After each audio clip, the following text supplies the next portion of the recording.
65,000 रुपयांची कंपनी सुरुवातीला पियानो आणि म्युझिकल इन्स्ट्रुमेंट बनवायची, पण आज जगभरामध्ये मोटरसायकलचे मार्केट गाजवलंय. पण तो ब्रँड नेमका कोणता? जर तुम्हाला हे माहित नसेल तर व्हिडिओ शेवटपर्यंत बघा.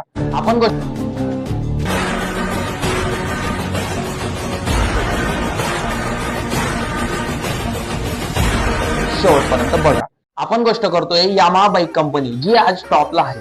पण त्या कंपनीची सुरुवात 1887 मध्ये ओकारो कुसू यामाहा यांनी केली आणि ती फक्त सुरुवातीला पियानो आणि म्युझिकल इन्स्ट्रुमेंट बनवत होती. 1955 मध्ये जिनिची कावाकामी यांनी यामाहा हँडओव्हर केली आणि एक मोठा निर्णय घेतला, यामाहा मोटर्स कंपनी स्थापन करण्याचा, आणि पहिली बाईक लॉन्च केली. YA1 ही बाईक पहिल्याच रेसमध्ये विनर ठरली आणि संपूर्ण जगभर प्रसिद्ध झाली.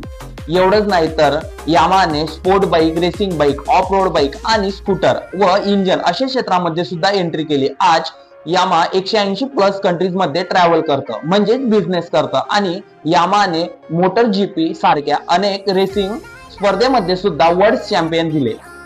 यामाहाने भारतात 1985 मध्ये प्रवेश केला. 2001 मध्ये इंडियन यामाहाची स्थापना झाली आणि आज जगभरामध्ये यामाहाच्या संपूर्ण गाजावाजा, म्हणजेच भारतामध्ये सुद्धा सर्वात जास्त यामाहाचा सेल होतो. आणि त्याचबरोबर यामाहाचे प्रोडक्शन प्रोजेक्ट हरियाणा, तामिळनाडू आणि उत्तर प्रदेश येथे आहे. यामाहा फक्त बाईक विकत नाही तर accessories, industrial robot, spare part आणि सर्व्हिस नेटवर्क हे सर्व विकून यामाहाने 2025 मध्ये 1.5 लाख कोटींचा रेव्हेन्यू केला. त्यामधनं नेट प्रॉफिट 2000 कोटी रुपये होता आणि यामाहाची मार्केट कॅप 65,000 कोटी एवढी मोठी आहे.